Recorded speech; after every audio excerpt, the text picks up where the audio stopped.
the Namour John Doe, also known as the Poona John Doe, located in Nambour, Queensland, Australia. This case is a little newer. It takes place in Nambour, Queensland, on September 9, 2008. In 2016, there were around 11,000 people in this area, so it was probably less in 2008, but maybe not by much.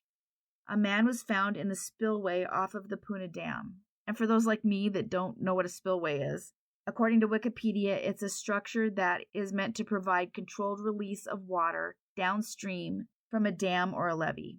In some countries, they are known as overflow channels. It appears this was accidental and he was not a victim of foul play. He was likely 45 to 65, which means he was born around 1943 to 1963. They believe he was white and around 185 centimeters tall, which is 6'1". He weighed 102 kilograms or 225 pounds. On the screen right now, you can see some previous snapshots that were done by Parabon, and compared to the true person, they are really amazing. I mean, they are close in a lot of cases. Some of it changes due to environmental factors too, and they usually take into account the age. It's believed based on our John Doe's DNA that he's of Northern European descent. He had fair skin or green or hazel eyes. This goes back to those predictors too. I imagine always with a grain of salt with these, except the idea that it might not be correct and you might still have the right person if you're trying to match somebody up. They do think he was balding and had gray hair, but it was likely blonde or brown originally. He had few to no freckles, a solid build, and a scar from an appendectomy. He had 4 distinctive tattoos. I can't show them here as they are post-mortem shots. I can sometimes isolate the tattoo to make it clearer, but in this case, I can't remove the background.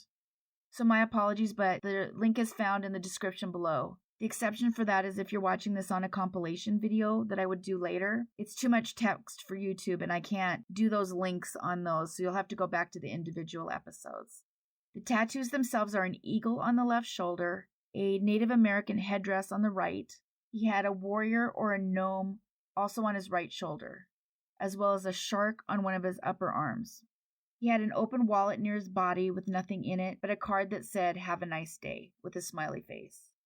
The police saw this as a challenge from the man that he'd taken his life and he didn't want his identification made.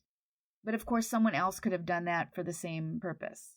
They searched hospitals, motels, charities, shelters, and even tattoo parlors. They do believe that he set out to conceal his identity. Some accounts say this was accidental. And of course, there's always the possibility someone found his wallet after the fact. So I don't think anyone knows for sure if he took his own life. It looks unlikely someone else hurt him. He had empty blister packs of prescription pills next to him, but not the boxes or the prescription itself. The only possible identification clue was a Plains video rental card for a store that has, of course, closed down. His name wasn't on it, just a partial phone number. If anyone has any idea who he might be, please contact Crime Stoppers at the number on the screen. The Nambour John Doe has gone unidentified for 14 years. The Melbourne John Doe, Victoria, Australia. In this case, our John Doe was found at 427 Nicholson Street, North Carlton, on May 23, 2004. And that is the apartment complex that's shown here. His COD was pneumonia-related illness. They discovered that he'd been living in an alcove among bins and boxes for about 2 years. The only possible spot I can see, according to the description, is the one I drew red arrows to here.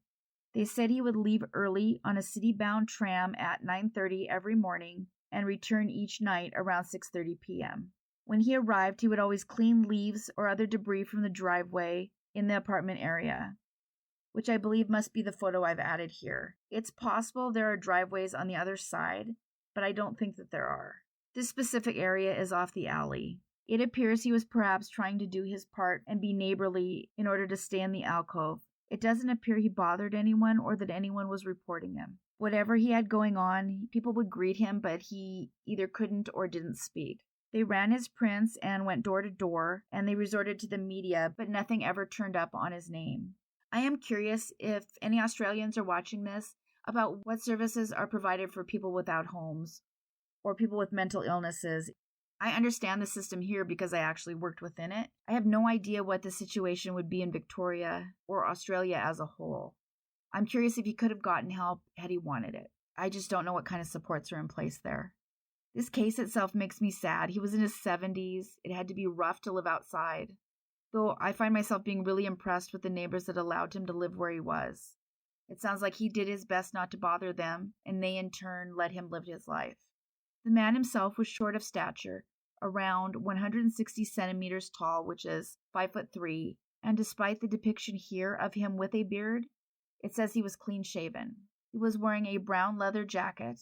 They noted that he was balding with white hair, so his date of birth was probably somewhere around 1925 to 1934.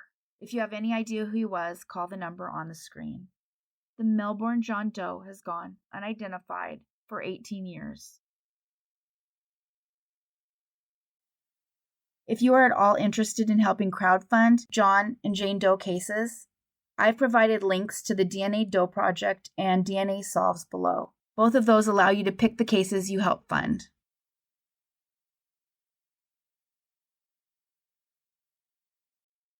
The Sydney John Doe, 2001, Sydney, New South Wales, Australia. This John Doe story starts in 2001. This is another one that unfortunately sounds a lot like the beginning of an episode of Bones or Law and Order, where people always seem to find others in a shocking way. And in this case, children who are playing at the reserve on Meredith Crescent in Sydney's St. Helena Park.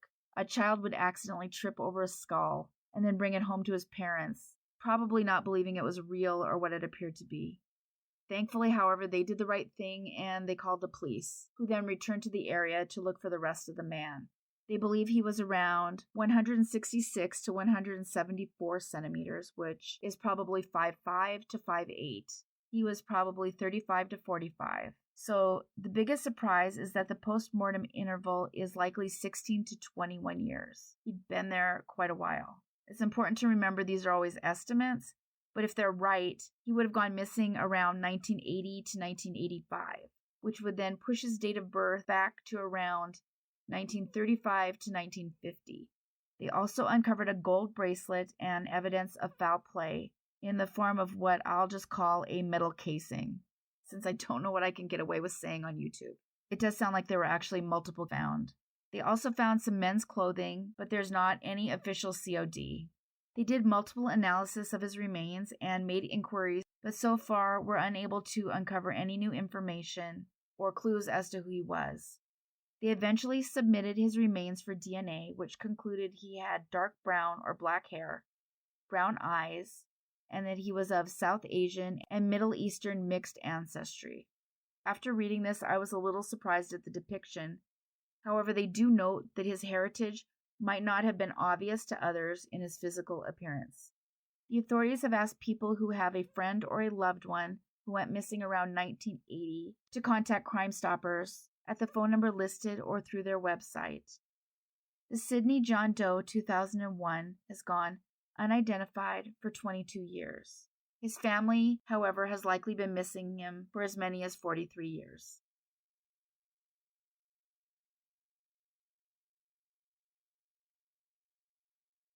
The Ferny Creek John Doe, Melbourne, Victoria, Australia. On March 18, 2006, a man was found in the Dandenong Ranges National Park in Melbourne, Victoria. His COD, however, was inconclusive. They believe he was likely 23 to 27 years old when he passed and around 167 to 180 centimeters, which would be about 5'5" or 5'9". The inquest indicated he died sometime between February 1999 and sometime in 2000. There was a tree with a noose hanging nearby, but there is no proof that was related to this case. Some clothing was found with him, including a purple scarf, pants, and shoes. They recreated what he may have looked like, but so far there hasn't been any indication of who he was. If he went missing in 1999 or 2000, that would mean his date of birth was around 1972 to 1976. If you have any idea who he was, please call Crime Stoppers at the number given. The Ferny Creek John Doe has gone unidentified for 17 years.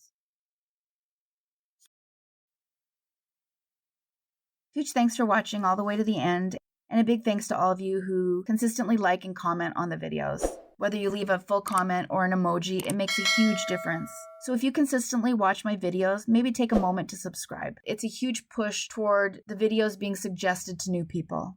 The next goal is 20,000. Thanks everyone for watching. Take care of yourselves and each other.